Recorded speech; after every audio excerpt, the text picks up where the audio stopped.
한 번 죽는 것은 사람에게 정해진 것이요 그 후에는 심판이 있으리니. 아멘. 오늘 말씀은 죽음과 심판을 대비하는 삶이라는 제목을 가지고 원로 목사님 나오셔서 말씀 전해 주시겠습니다.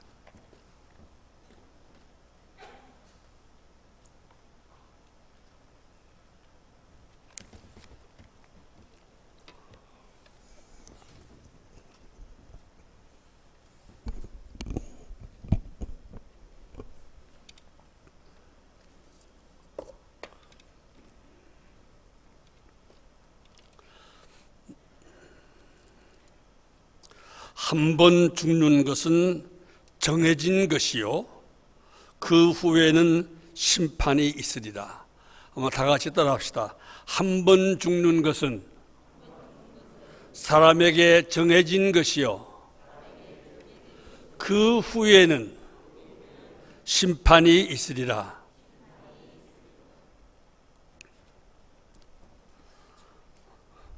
오늘 죽음과 심판을 대비하며 삽시다 하는 주제로 오늘 성경 말씀을 함께 생각하고자 합니다.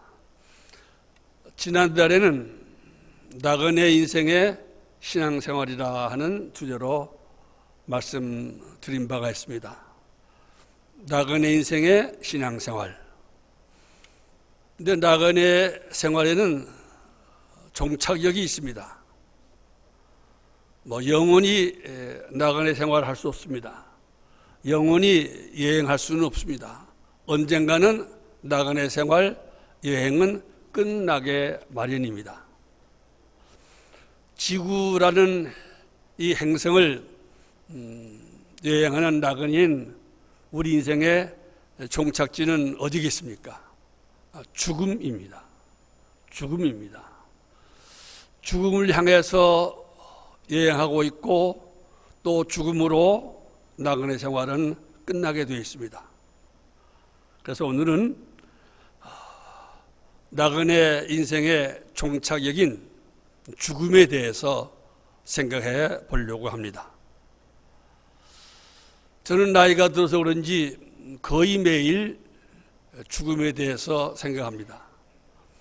여행할 때도 거의 매일, 좀 더 과장하면 거의 매 시간 내 인생의 종착지인 죽음에 대해서 생각합니다. 저희 아버님이 돌아가신 것이 81세입니다. 이제 저에게는 2년 남았습니다. 우리 아버님은 돌아가시기 전 1년 전에 당신께서 결혼하고 당신께서 저를 낳고 또 사셨던 중국을 한 8개월 동안 여행하시고 돌아오셔서 얼마 있지 않다가 돌아가셨습니다.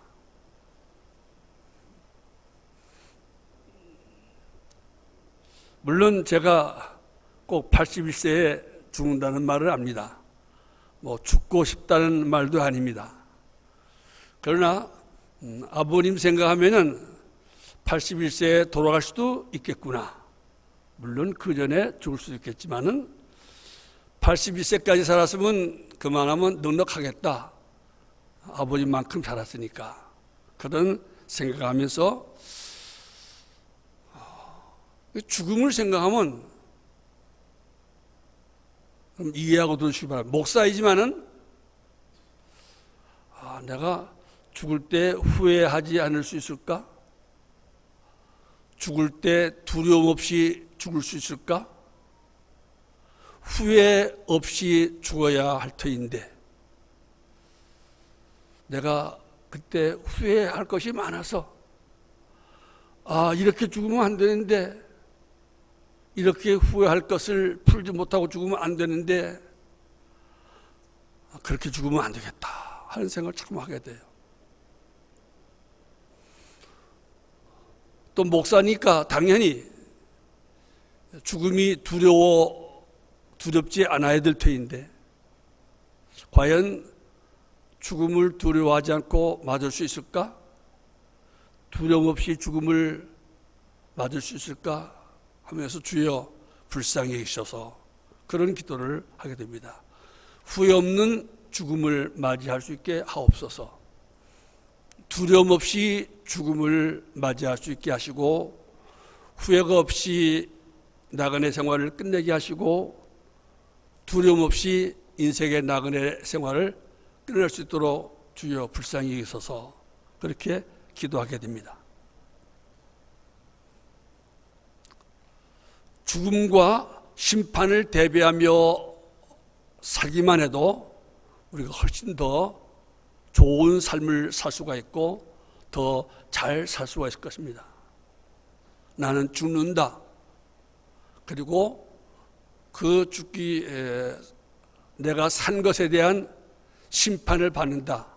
이것만 늘 생각해도 늘 생각 못하고 자주 생각하도 자주 생각을 못하더라도 가끔이라도 나는 죽는다. 그 후에는 심판을 받는다. 라는 사실을 기억하고 명심해도 우리는 더 훨씬 더 잘 살 수가 있을 것입니다. 더 잘 살 수가 있을 것입니다. 그리고 죽을 때 후회가 적고 또 두려움이 없는 죽음을 맞이할 수 있을 것이라고 생각됩니다.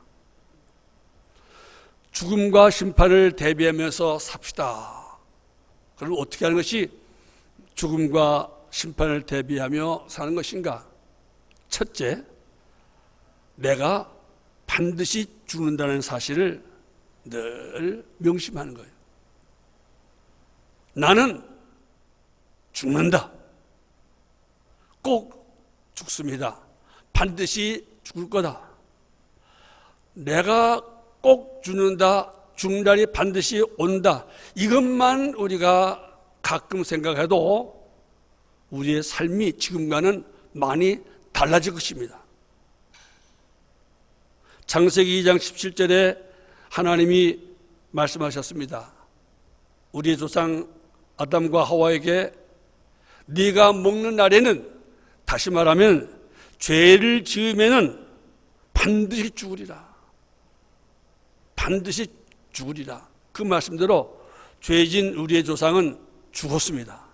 반드시 죽으리라는 말씀대로 반드시 죽었습니다. 그리고 그 아담으로 말미암아 죄가 들어왔고 아담의 그 한 범죄로 말미암아 죽음이 들어온 이후에 로마서 5장 12절의 말씀대로 모든 아담의 후손들이 죄를 지었으므로 모든 아담의 후손들은 다 죽음에 이르게 되었습니다.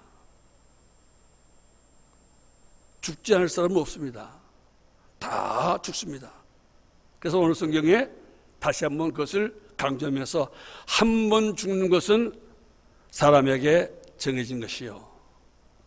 다 죽을 것입니다. 어떤 면으로 보면 여기 있는 여러분들 다 사형 선고를 받은 사람입니다. 사형 집행일만 남겨놓고 있는 사람입니다. 근데 언제 사형 집행일이 올는지 모르는 겁니다. 나는 가벼운 죄를 지었으니까 좀 더 있다가 죽겠지. 내 사형 집행일은 좀 늦게 오겠지. 저 사람은 죄를 많이 지었으니까 더 빨리 사형 집행당할 것 같아. 이런 거 없습니다. 여러분 잘 알지 않습니까? 그러나 분명한 것은 죽는다는 겁니다. 죄인에게 죽음은 필연적인 것입니다. 필연적인 것입니다. 필연적이라는 말은 한문 글자만 보고 말하면 죄인에게는 죽음이 필요하고 죄인에게는 죽음이 자연스럽다 이 말입니다. 다 죽으니까 죽음은 자연스러워요. 그리고 죄진 인생, 죄값으로 고통을 받고 고통을 주며 사는 인생들에게는 죽음이 필요합니다. 언젠가는 죽음이 필요해서 이 죄를 짓는 인생을 끝나는 날이 오는 것이 필요해요. 그래서 죽음은 우리 인생에게 필연적인 것입니다.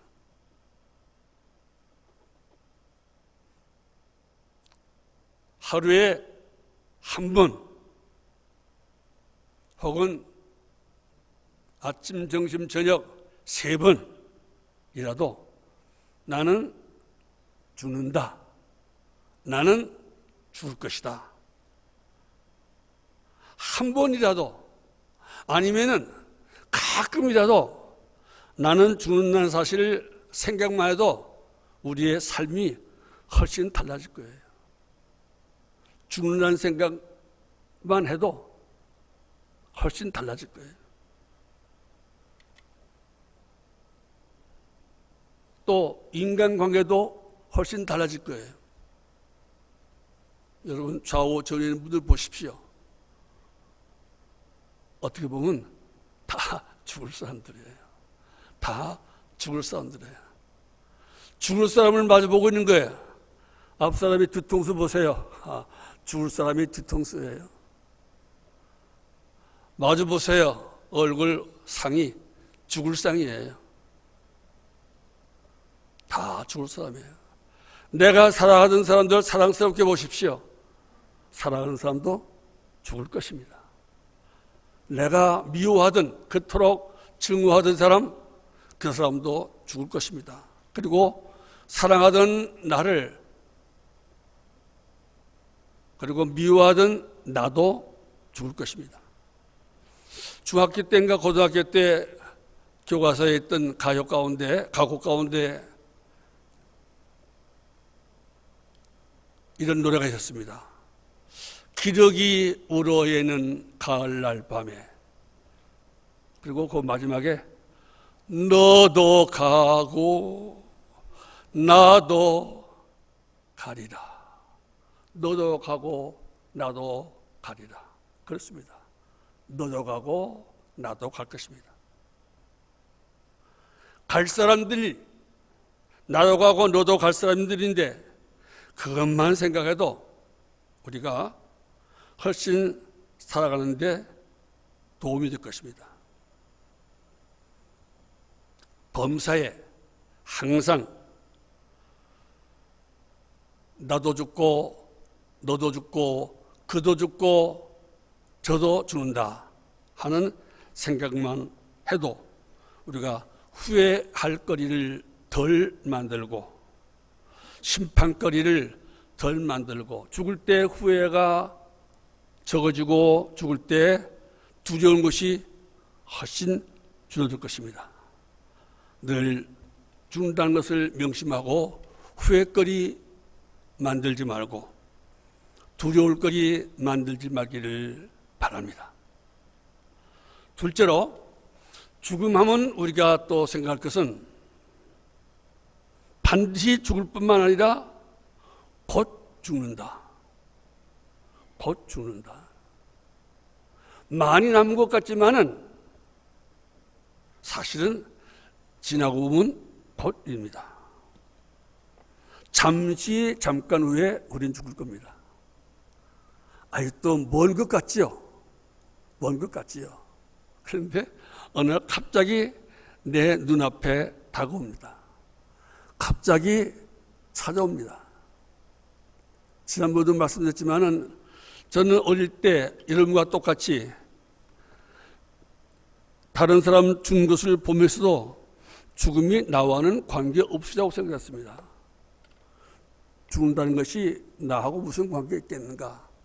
나는 죽지 않을 거라고 생각했습니다. 그러나 우리 모두가 다 그랬던 것처럼 나이 들면서 죽음은 나하고도 관계가 있구나, 나도 죽겠구나 생각했습니다.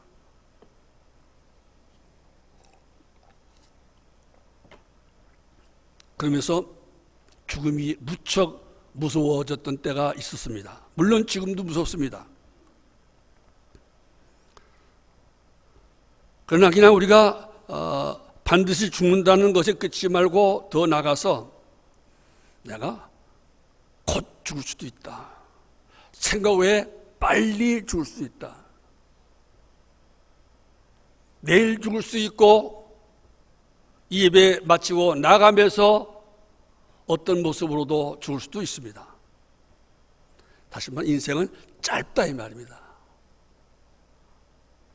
빨리 죽을 수 있고 인생은 짧다는 것만 늘 생각해도 이 짧은 인생, 내일 죽을지도 모르는 인생을 이렇게 살면 되겠는가 생각하게 될 겁니다. 그러면은 살아가는데 큰 도움이 될 겁니다. 내일 죽을 사람인데, 내일 죽는다고 생각하는데, 내일 죽는다고 생각하면 여러분 어떻게 살겠어요? 그때도 욕심내겠어요? 그때도 미워하겠어요? 내일 죽을 때인데 죽기 전에 한 번 내가 원한 사는 사람들 다 찾아다니면서 하면 다 싸우자. 그리고 칼 갈고 돌아다니면서 싸우겠어요? 또 그 사람이 내일 죽는데, 내일 죽을 것이라고 하는데 그 사람 찾아가서 싸우겠어요? 독한 말을 하겠어요? 우리는 너도 나도 죽는데 너도 나도 빨리 죽을 거예요. 다 짧아요. 시편 90편 10절에 인생은 신속히 가니 날아간다. 인생은 신속히 간다. 빨리 간다. 세월은 빨리 가고 인생도 빨리 가고, 다시 말하면 죽을 날이 빨리 지금 다가오고 있다 이겁니다. 막 날아간다 이 말이에요. 이 성경을 기록할 당시에 날아간다는 말은 공중에 나는 새를 보고 새의 속도로 생각했지요. 근데 우리는 지금 새보다 더 빠른 비행기 시대 아닙니까? 비행기처럼, 제트기처럼 세월이 빨리 지나가고 죽음이 빨리 찾아올 겁니다. 그래서 시편 90편 12절에는 이런 말씀이 있습니다. 자기의 날을 제대로 계산할 수 있게 하옵소서. 자기의 날을, 자기가 얼마 남았나를 잘 제대로 계산하고 살게 하옵소서. 남은 날을 잘 계산하고 남은 날을 잘 생각하면서 살아가는 지혜를 주시옵소서 이 말이에요. 죽을 것을 생각하고 죽을 날이 얼마 남지 않았다고 생각하면 지금과 같이 살지 않을 겁니다. 훨씬 다르게 살 겁니다. 세상 말로 훨씬 더 착하게 살 겁니다. 신앙적으로는 더 하나님 말씀대로 바로 살려고 애쓸 것입니다. 죽음을 3개월 전으로 앞둔 호스피스 병동에 가면 모든 사람이 다 고요합니다. 한번 호스피스 병동에 한 번 정도는 한번 찾아가 보세요. 봉사하러 찾아가든지 가면 교훈을 많이 받아요. 그러니까 갈 때 단돈 몇만 원 갖고 가서 입장비 주는 마음으로 가서 도우면서 하면서 봉사하면서 돌아가시다 앉아 있는 분, 한 달 후에 돌아가실 분들, 며칠 후에 돌아가실 분들 다 찾아보면서 한번 그분들의 이야기를 들어보세요. 내가 뭘 이야기하려고 하지 말고 오래 사실겠어요. 걱정하지 마세요. 염려하지 마세요. 어떻게든지 다시 나으실 거예요. 뭐 그런 소리 하지 말고 그분들에게 뭐 해주실 말씀 없습니까? 경험 많으신 분이니까 나한테 해줄 말씀 있으면 한마디 내가 듣고 싶습니다 하고 그분들의 말을 한번 들어보세요. 들어보면은 큰 교훈을 받습니다. 큰 깨달음을 받습니다. 그분들과 이야기를 하면 이렇게 살면 안 되겠다. 이렇게 살면 안 되겠다. 그런 생각 들어요. 솔직히 제가 10번 설교, 100번 설교한 것보다도 적어도 죽음에 관한 한 인생을 어떻게 살아야 되는가에 관한 한 그분들에게서 단 5분만 들어도 깊은 깨달음이 오고 깊은 결단을 하게 돼요. 이렇게 살면 안 되겠구나. 이렇게 살면 최소한도 이렇게 살면 안 되겠구나. 어떻게 살아야 되겠다는 것은 깨닫지 못할지라도 최소한도 이렇게 살면 안 되겠구나. 이렇게 살면 안 되겠구나. 그런 교훈을 받게 될 거예요.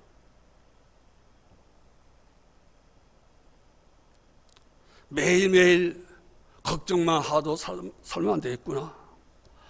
매일 몇 시간 욕심만 버리며 살면 안 되겠구나.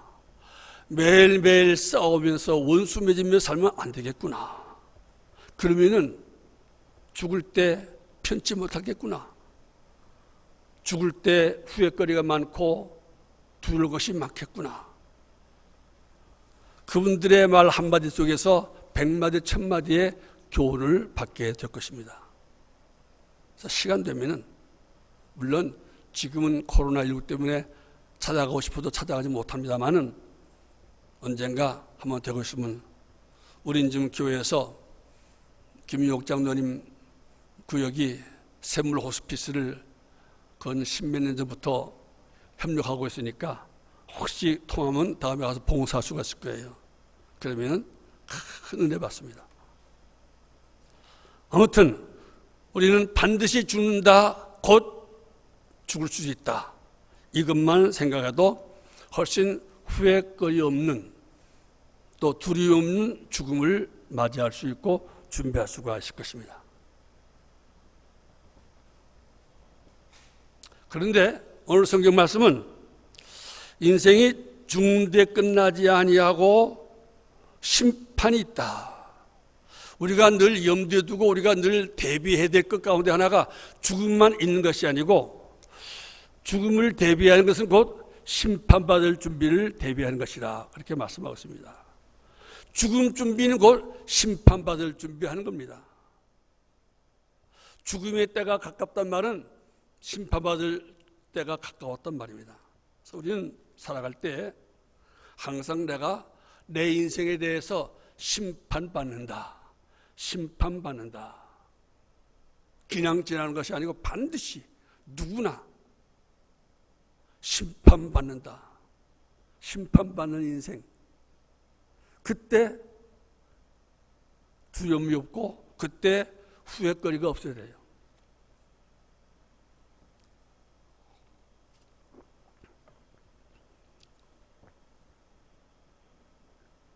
우리의 언행심사 가운데 심판받지 않는 것은 하나도 없습니다. 심판받지 않는 언행심사는 하나도 없습니다. 그냥 지나갈 것 없습니다. 다 심판받게 될 것입니다. 내가 이 말, 이 행동, 이 마음, 이 일 다 심판받을 거라는 생각하면은 말할 때, 행동할 때, 생각할 때, 무슨 일을 할 때 훨씬 더 조심스럽게 하게 될 것이고 훨씬 더 잘하게 될 것입니다. 후회하지 않게, 두렵지 않게 그렇게 살 수가 있을 것입니다.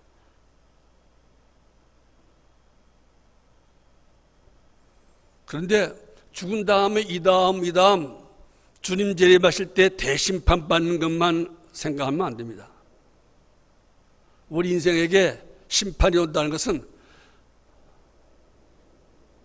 마지막 때 오는 대심판만을 우리가 염두에 두면 안 됩니다. 그건 먼 후에요. 우리 죽은 다음의 일이니까, 죽은 다음의 일이니까 사실은 어쩌면 덜 무서울 수가 있어요. 너무나 먼 미래이니까. 예수님이 언제 오실는지 모르니까.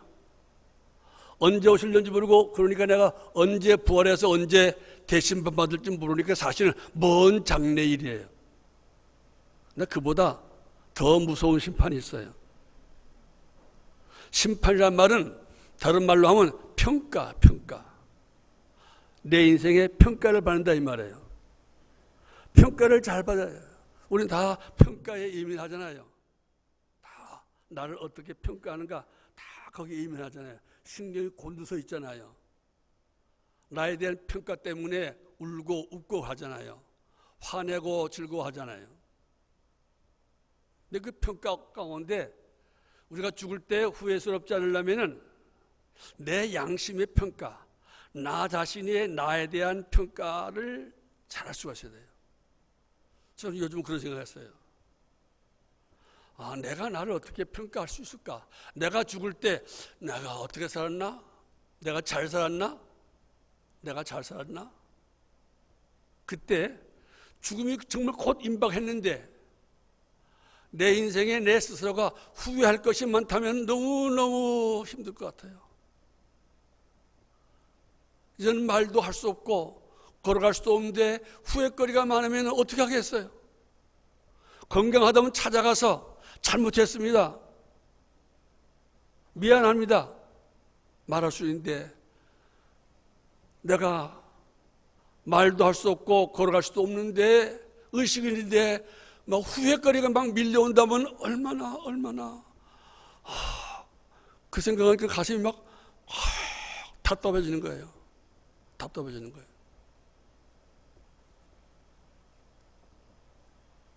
그런 죽음이야말로 정말 무서울 것 같아요. 그렇게 죽는다면 편하게 못 죽을 것 같아요. 그래서 내가 나 자신을 봐서 후회되는 것이 없도록, 후회스러운 것이라면 다시 말하면 내가 나 자신을 평가해도 그건 아니었어. 그건 아니야. 그때 그러지 말았어야 되는데, 그때 그랬으면 안 되는데, 이런 것들, 자기가 자기를 심판할 때 후회거리가 되지 않고 그렇게 살아요. 후회할 것이 적게, 없앨 수는 없지만은 할 수 있는 한 후회거리를 줄이면서 죽을 때 후회거리가 아주 적도록 평소에 후회거리를 줄이면서 살다가 그래야 죽을 때 자신이 볼 때 그렇게 크게 후회할 것은 없다. 그저 내가 아주 잘 살지 못했지만은 아주 못 살지는 않았다. 내가 죽을 때 애통하며 가슴을 칠 사람은 많지 않을는지 몰라도 내가 죽을 때 잘 죽었다, 시원하다 할 사람도 없을 것 같다. 그 정도만 되어도 잘 살았다 생각할 수가 있습니다. 양심의 심판에 할 수 있으면 떳떳할 수 있도록 그렇게 살아야 되겠습니다. 내 양심의 심판만 있습니까? 우리가 염두에 둬야 될 심판은 이웃 사람들의 심판입니다. 성경은 네 이웃을 사랑하라. 가장 가까운 이웃보다 사랑하라고 했습니다. 이웃은 사랑해야 될 사랑스러운 존재고 사랑해야 될 존재입니다. 동시에 이웃은 무서운 존재입니다. 왜냐하면 나를 잘 알기에 나의 허물도 많이 알고 있기에 혹은 나와 너무나 가깝게 지냈기 때문에 비비고 살았기 때문에 상처를 주고받았을 가능성이 제일 많은 사람이 이웃입니다. 멀리 있는 사람이야 무슨 비빌 것이 없으니까 상처 줄 일 받을 일이 없어서 서로 유감이 없어요. 덤덤할 수 있어요. 그 사람 죽었대. 그래 죽었어? 서로 그럴 수 있어요. 그러나 너무 가깝게 비빈 사람, 부모와 자식, 그보다 더한 것이 아내와 남편이겠지요. 가장 가까운 이웃, 가장 가깝기 때문에 가장 사랑해야 될 사람이고 가장 사랑했지만은 동시에 가장 상처를 서로 주고받은 사람이 아내와 남편일 수가 있어요. 가장 가까운 이웃은 가장 많이 부딪히는 이웃이기 때문에 그 가장 가까운 이웃의 심판이 무서워요. 가장 가깝기 때문에 심판할 거리가 많아요. 예수님은 마태복음 7장 1절부터 5절에 너희가 심판을 받지 않으려거든 남을 심판하지 말아라. 너희가 남을 심판하는 그 심판으로 하나님께서 너희를 심판할 것이다. 심판을 피하는 길은 심판하지 않는 길이에요. 왜 하나님이 심판하지 말라고 그랬을까요? 심판은 너희들의 몫이 아니다. 너희들의 할 일이 아니고 너희들의 권리가 아니다. 그것은 내 몫이다. 남을 심판하는 사람은 하나님의 심판자인 하나님의 몫을, 하나님의 권리를 침해하는 거예요. 그러니까 받을 심판이 무서운 것입니다. 그래서 하나님께서 심판하지 말라.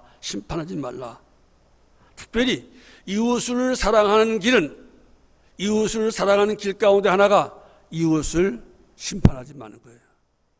이웃을 사랑한다면 이웃을 사랑하기 위해서 이웃을 심판하지 마십시오. 이웃을 비판하지 마십시오. 그러면 죽을 때 편하게 죽기 힘듭니다. 죽을 때 후회에 막급일 것입니다. 또 죽을 때 내가 죽은 다음에 내가 심판했던 사람들이 나를 어떻게 심판할까? 죽은 후에 내 무덤에 침을 뱉지는 않을까? 편하게 죽기 힘듭니다. 죽는 것이 두려워질 수가 있습니다. 이웃 사랑에 힘쓰시고, 그래서 이웃에게서 좋은 평가를 받을 수 있도록 내 인생에 대해서 좋은 평가를 받으십시오. 저분은 참 잘 살았어. 참 잘 살았어. 저만큼 살았으면 잘 산 거지. 인생의 마무리를 잘한 거지. 그런 말을 들을 수 있어야 됩니다. 어떻게 해야 내가 그런 말을 들을 수 있을까? 간단합니다. 사랑만 하고 심판하지 마세요. 사랑만 하고 심판하지 마세요.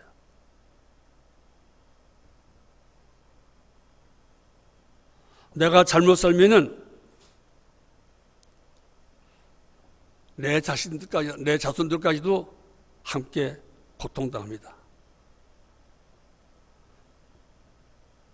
이웃을 사랑하고 이웃과 잘 지내고 이웃에게 심판받을 모든 심판 받지 않도록 이웃과의 관계를 사랑의 관계로 유지하고 사랑의 관계로 마무리하도록 기도하고 힘쓰시기 바랍니다.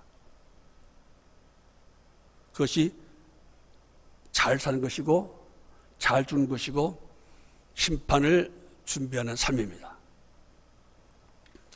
심판의 마지막은 여러분 잘 아시는 것처럼 하나님의 심판이 하나님의 심판. 사실 저는 하나님의 심판은 별로 무섭지 않습니다. 하나님의 심판은 무섭지 않습니다. 여러분들도 무서워하지 마세요. 하나님의 심판의 특징은 소위 말하는 절대평가입니다. 절대평가. 보통 우리나라는 지금 상대평가를 많이 합니다. 교육에서. 절대평가는 쉽게 말하면 너 최선을 다했느냐? 네 주제를 파하고 내가 할 일 잘했느냐? 그게 묻는 거예요. 다른 사람하고 비교하지 않고 다른 사람은 100점 받는데 왜 너는 70점 받았느냐? 그거 아니에요. 5사람은 5달란트 남겼는데 왜 너는 3달란트만 남겼느냐? 그거 심판하잖아요. 하나님은. 내가 너에게 5달란트 맡겼는데 5달러만큼 애썼느냐? 그거만 물어보신 거예요. 남보다 더 이익을 많이 남겼나? 안 물어보세요. 내가 너에게 2달란트 맡겼는데 너 그만큼 해서 2달란트 남겼느냐? 그거 물어요. 왜 김한복에는 5달란트 남겼는데 왜 너는 2달란트만 남겼냐? 그거 안 물어봐요. 왜 큰아들은 90점인데 너는 왜 50점이냐? 비교하지 않으세요. 우리가 주어진 그 은사대로 내 자리에서 내 위치에서 내 할 일에 충성했느냐 안 했느냐 그것만 물어보세요. 등수를 매기지 않으십니다. 우리 목사들은 우리 사람들은 자꾸만 등수를 매기려고 그러고 여러분 스스로 등수를 매기려고 하지만은 교회에서 등수 매기지 마세요. 등수에 신경 쓰지 마세요. 하나님은 등수 매기지 않으십니다. 너 네 할 일만 잘하면 돼. 남들 보지 마라. 비교하지 말고 경쟁하려고 하지 말고 비교하려면 힘들어. 경쟁하려면 서로 싸우게 돼. 남이 열심히 하면 그냥 본받고 남이 열심히 안 하면 저렇게 살면 안 되겠다 생각하고 우리가 할 일 하나님 잘 공경하고 이웃 사랑하고 자의 마음을 다 편하게 돌보고 그 일만 열심히 하면 돼요. 하나님 그것만 하면 하나님 심판 통과됩니다. 예수님을 잘 믿었느냐 잘 못 믿었느냐 하나님 그렇게 평가하지 않습니다.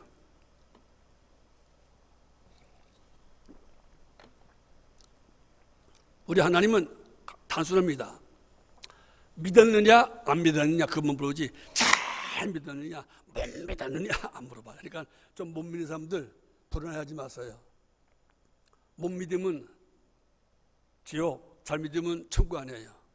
믿어도 10점짜리 믿어도 천국이에요. 5점짜리도 천국이에요. 그러니까 불안하지 마시고 수미양가, 하나님은 수미양가로 책정하세요. 수, 책 뚜하다만 뚜하다. 우수하다. 양, 우수미, 아름답다. 아름답다. 양, 양호하다. 양호하다.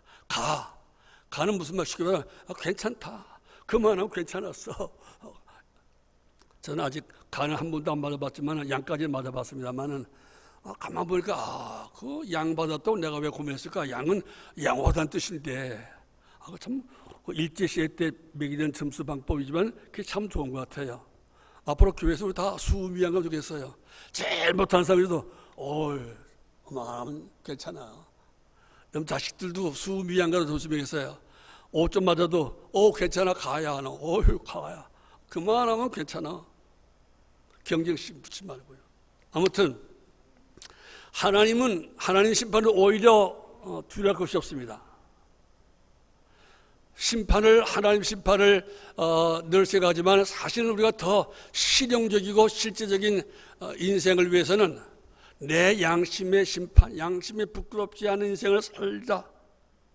내 양심의 평가, 그리고 가장 가까운 이웃 사람의 평가에 신경만 써도 훨씬 인생을 다르게 살 수가 있을 것입니다. 하나님 마음에 들려고 애쓰지 마시고 내 양심에 부끄럽지 않게 또 이웃 사람에게 원망받지 않게 살면은 하나님 마음에 틀림없이 들 거라고 저는 그렇게 믿습니다.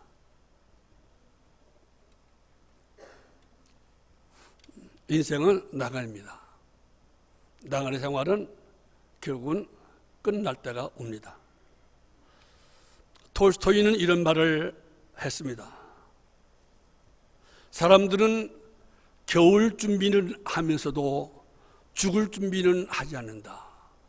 러시아는 추우니까 러시아 사람들은 다 겨울이 오기 전에 아주 일찍부터 겨울 준비를 합니다. 그런 동포를 보면서 톨스토이는 사람들은 겨울 준비는 아예 또 한참 후에 올 겨울 준비는 하면서도 죽을 준비는 하지 않는다.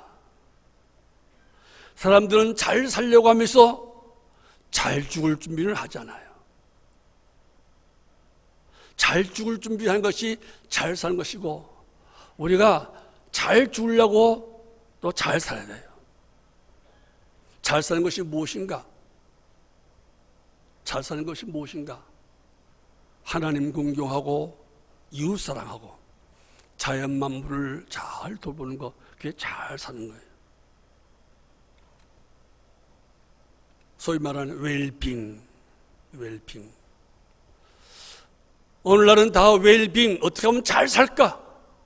잘 살기 위해서 돈을 얼마나 많이 벌어두고 집을 얼마나 큰 것을 장만할 것인가? 어떤 음식을 먹고 어떤 음식을 먹지 않는가? 거기에 온 신경이 다 쏠려져 있습니다. 실제 웰빙은 그것이 아닌데 웰빙은 웰다잉, 잘 죽는 것, 잘 죽도록 잘 죽기 위해서 살아가는 것, 죽음을 준비하며 살아가는 것이 잘 사는 길입니다. 우리는 죽을 겁니다. 곧 죽을는지도 모릅니다.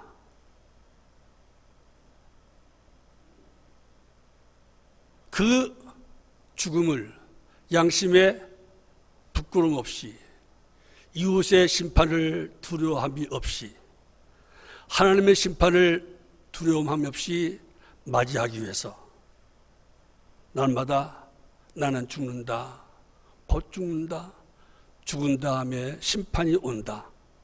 이것들을 가끔이라도 생각하면서 말과 행동을 바꾸시고 생각과 일을 바꾸시기 바랍니다. 잘 살다가 잘 죽으시는 여러분들 되기를 축원합니다. 기도하겠습니다.